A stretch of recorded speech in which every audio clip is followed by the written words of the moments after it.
आपका लोहा मानेगी दुनिया। नमस्कार, आप देख रहे हैं नक्षत्र दुनिया और आज की वीडियो में हम बात करेंगे बुध ग्रह के विषय में। मित्रों, बुध से संबंधित आज का ये दूसरा भाग प्रस्तुत किया जा रहा है। इस वीडियो में हम जानेंगे कि किस प्रकार का बुध होने पर जातक का व्यापार और धंधा अच्छा चलता है, जातक को किस प्रकार बुध ग्रह खोजी प्रवृत्ति का बना देता है, किस ग्रह के साथ युति होने पर बुध ग्रह शुभ रिजल्ट देगा और किस ग्रह के साथ युति होने पर बुध ग्रह के सही रिजल्ट नहीं मिलते। इन सारी बातों की चर्चा आज के वीडियो में हम करेंगे। मुख्यतः आज के वीडियो में हम कुंडली के सप्तम भाव से लगाकर कुंडली के 12वें भाव तक बुध ग्रह के दृष्टियों सहित क्या फल होंगे, इन पर विचार करेंगे। यदि आपने बुध ग्रह का पहला भाग नहीं देखा है तो उसकी लिंक मैंने डिस्क्रिप्शन में दी हुई है, तो कृपया अवश्य देखें। और यदि आप चैनल पर नए हैं तो सब्सक्राइब भी करें और वीडियो यदि ज्ञानवर्धक लगे तो लाइक भी करें। आइए शुरू करते हैं। आइए सबसे पहले हम विचार करते हैं कि बुध ग्रह यदि कुंडली के सप्तम भाव में बैठ जाए तो किस प्रकार के फल हो सकते हैं। देखिए, कुंडली के सप्तम भाव में बुध ग्रह यदि स्वक्षेत्री, मित्र क्षेत्री अथवा उच्च राशि के होकर यदि बैठ जाते हैं तो अपनी दशा या अंतरदशा के दौरान जातक को सामान्यतः अच्छा रिजल्ट देते हैं, बशर्ते कि ये पीड़ित नहीं हो रहे हों। क्योंकि बुध ग्रह यदि किसी शुभ ग्रह के साथ बैठते हैं, जैसे कि गुरु के साथ अथवा शुक्र के साथ या शुभ चंद्रमा के साथ, तो अच्छा रिजल्ट देते हैं। जबकि शनि के साथ, राहु के साथ अथवा केतु के साथ या किसी क्रूर ग्रह के साथ यदि ये बैठ जाते हैं तो फिर इनसे ज़्यादा अच्छे फलों की उम्मीद नहीं की जा सकती। मान लीजिए कि ये शुभ होकर यदि बैठे हुए हैं तो आपको अच्छा व्यापारी बनाएंगे और बुध ग्रह की दशा या अंतरदशा के दौरान जातक को व्यापार में सफलता देते हैं। पारिवारिक जीवन यानी दाम्पत्य जीवन विशेष रूप से सुखी रखते हैं। इसके अलावा जातक की वाणी लोगों को प्रभावित करने वाली होगी। क्योंकि देखिए, बुध ग्रह की सप्तम दृष्टि कुंडली के लग्न भाव पर जाएगी। ठीक है, तो यहाँ से जातक को अच्छा वक्ता बना देती है। वाणी कौशल जातक का अच्छा रहता है, यानी कुल मिलाकर जातक एक व्यवहारशील व्यक्ति रहेगा यदि बुध ग्रह यहाँ पर शुभ होकर बैठे हुए हैं तब। इसके अलावा विवाह के बाद जातक का भाग्योदय हो, इस बात की संभावनाएं भी बनती हैं, बशर्ते की सप्तमेश की स्थिति पर आपको विचार जरूर करना चाहिए। किराए के मकान इत्यादि से जातक आजीविका अर्जित कर सकता है। इसके अलावा बुध से संबंधित व्यापार में भी बुध ग्रह सफलता देते हैं यदि बुध व्यापारिस बन जाएं या दशमेश होकर कुंडली के सप्तम भाव के अंदर बैठ जाएं पर्याप्त रूप से अंश बल के साथ। अब मान लीजिए कि बुध ग्रह यहाँ पर पीड़ित हो जाते हैं, ठीक है, शत्रु क्षेत्री होकर बैठ जाते हैं या फिर 6, 8, 12 के स्वामी होकर बैठ जाते हैं, तो ऐसी परिस्थिति में व्यापार में नुकसान की स्थिति भी बन सकती है, वाणी उग्र भी हो सकती है और इसके अलावा जातक का वैवाहिक जीवन समस्यात्मक हो, इस बात की संभावनाएं भी बनती हैं। ध्यान रखिएगा कि अच्छे रिजल्ट के लिए ग्रहों का शुभ होना और ग्रहों के पास संसात्मक रूप से बल होना जरूरी है। यदि शुभ होकर ग्रह बैठेगा तो अच्छा रिजल्ट देगा। मान लीजिए पीड़ित होकर बैठेगा तो अपनी दशा या अंतरदशा में फायदा देने की जगह नुकसान की स्थिति निर्मित कर सकता है। आइए बात करते हैं कि बुध यदि कुंडली के अष्टम भाव में बैठ जाए तो किस प्रकार के फल हो सकते हैं। मित्रों, बुध ग्रह यदि कुंडली के अष्टम भाव में बैठ जाते हैं स्वक्षेत्री, मित्र क्षेत्री होकर और मार्गी होकर, तो ऐसी परिस्थिति में अपनी दशा या अंतरदशा के दौरान अष्टम भाव में बुध ग्रह बैठने पर जातक दीर्घायु होता है।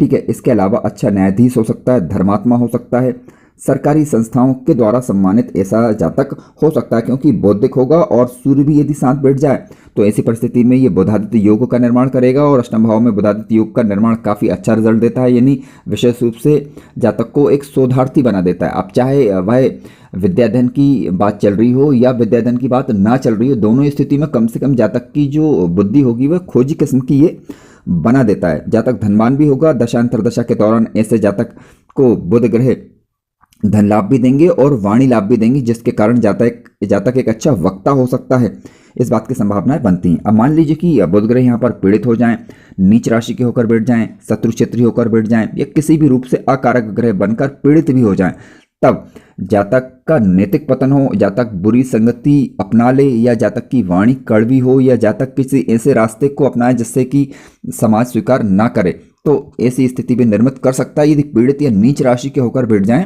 तब। हालांकि संपूर्ण बातों के लिए हमें अष्टमेश की स्थिति पर भी विचार करना होगा और अन्य शुभ ग्रह कुंडली के अंदर क्या प्रभाव दिखा रहे हैं उन्हें भी देखना आवश्यक हो जाता है, तभी पक्के तौर पर इस विषय में कुछ कहा जा सकता है। इसी प्रकार मान लीजिए कि बुध ग्रह यदि पीड़ित होकर बैठे हुए हैं तो इनकी दृष्टि क्योंकि कुटुंब वाले भाव पर जाएगी, यानी धन भाव पर जाएगी, तो धन संबंधी नुकसान भी ये अपनी दशा या अंतरदशा के दौरान दे सकते हैं। परिवार के लोगों के साथ, कुटुंब के लोगों के साथ जातक के मतभेद हों, इस बात की संभावनाएं भी बनती हैं। यदि किसी प्रकार का इन्वेस्टमेंट किया है तो उससे होने वाले लाभ में भी दिक्कतें जातक को हो सकती हैं, इस बात की संभावनाओं से इनकार नहीं किया जा सकता। आइए अब बात करते हैं कि बुध यदि कुंडली के नवम भाव के अंदर बैठ जाएं तो किस प्रकार के फल हो सकते हैं। देखिए, यदि बुध ग्रह स्वक्षेत्री, मित्र क्षेत्री या उच्च राशि के होकर बैठे हुए हों तो जातक धर्म कर्म के क्षेत्र में रुचि लेता है। पिता का सहयोग अथवा बहनों का सहयोग जातक को प्राप्त होता है। इसके अलावा जातक देश विदेश की यात्राएं करने का शौकीन भी होगा।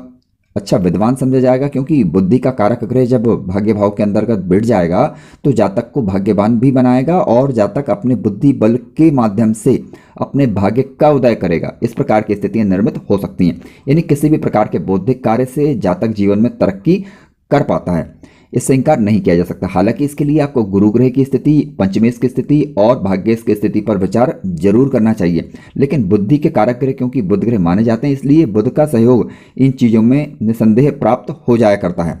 अब मान लीजिए कि भाग्य भाव के स्वामी पीड़ित हों और बुध ग्रह भी यदि यहाँ पर पीड़ित होकर बैठ जाएं तो ऐसी परिस्थिति में हम फिर बुध ग्रह से ज़्यादा अच्छे फलों की उम्मीद नहीं कर सकते। ऐसी परिस्थिति में जातक ऊट पटांग कार्य करके, यानी बिना सोचे समझे कार्य करके अपने जीवन को, अपने भाग्य को खराब करने का कार्य भी कर सकता है। विशेष रूप से यदि मान लीजिए कि बुध ग्रह नीच अवस्था के हो जाएं और गुरु ग्रह भी कुंडली के अंदर अनुकूल ना हो, या फिर कह सकते हैं कि बुध ग्रह छठवें, आठवें या 12वें भाव के स्वामी बनकर कुंडली के भाग्य भाव के अंदर बैठ जाएं, तब भी इनसे हम ज़्यादा अच्छे फलों की उम्मीद नहीं कर सकते। ध्यान रखिएगा कि यदि बुध ग्रह मान लीजिए कि किसी केंद्र के घर के स्वामी या त्रिकोण के घर के स्वामी बनकर यदि भाग्य भाव के अंतर्गत बैठते हैं कुंडली के कारक ग्रह बनकर, तो अपनी दशा या अंतरदशा के दौरान अच्छा रिजल्ट देते हैं।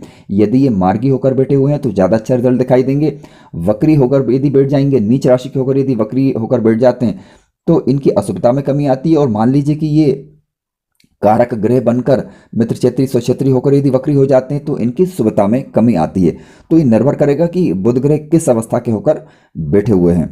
बुध ग्रह यदि कुंडली के दसम भाव में स्वक्षेत्री, मित्र क्षेत्री होकर यदि बैठ जाते हैं, मार्गी होकर, शुभ ग्रहों से दृष्ट या युत होकर, तो ऐसी परिस्थिति में जातक बुद्धि बल के माध्यम से अपने परिवार का नाम रोशन करने वाला होता है।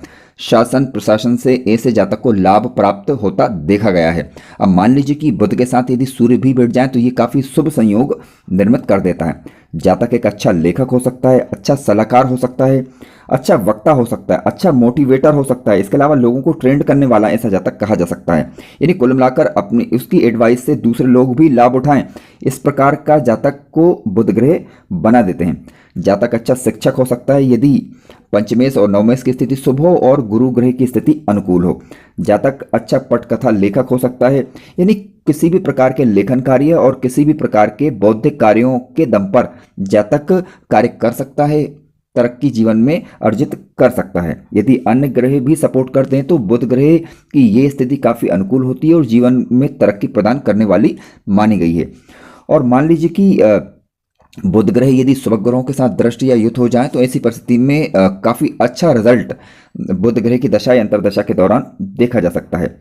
अब मान लीजिए कि बुध ग्रह पीड़ित हो जाएं तो ऐसी परिस्थिति में फिर जिन बातों की अभी हमने चर्चा की तो इनमें कहीं ना कहीं कमी देखने को मिलती है, कहीं ना कहीं दिक्कतें देखने को मिलती हैं। यानी जातक अपनी बुद्धि का सही उपयोग सही कार्य के लिए न कर पाए, इस प्रकार की सिचुएशंस निर्मित हो, इस प्रकार की संभावनाएं बनती हैं। हालांकि ऐसी परिस्थिति में आप बुध ग्रह से संबंधित उपाय कर सकते हैं ताकि इसके बुरे प्रभाव में कमी लाई जा सके। आइए अब बात करते हैं कि बुध ग्रह यदि कुंडली के एकादश भाव में बैठ जाए तो किस प्रकार के फल हो सकते हैं। देखिए, कुंडली के एकादश भाव में बुध ग्रह अति विशिष्ट कारक ग्रह माने गए हैं और काफी अच्छा रिजल्ट यहाँ पर अपनी दशा या अंतरदशा के दौरान देते हैं।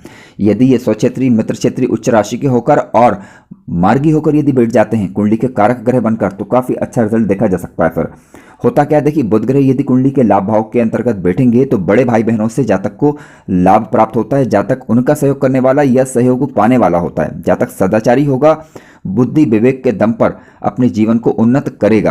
क्योंकि देखिए बुध की 7वीं दृष्टि कुंडली के पंचम भाव पर होगी। अब पंचम भाव से हम विचार करते हैं बुद्धि और विवेक का, और पंचमेश की स्थिति यदि अनुकूल हो, बुध ग्रह के साथ उनकी तात्कालिक मित्रता यदि हो जाती है तो जातक योगी भी हो सकता है, सदाचारी तो हो गई होगा, प्रसिद्धि प्राप्त करेगा, कुछ ऐसे कार्य जीवन काल के दौरान करेगा कि अपने परिवार का नाम और खुद का नाम समाज में ऊंचा उठाएगा।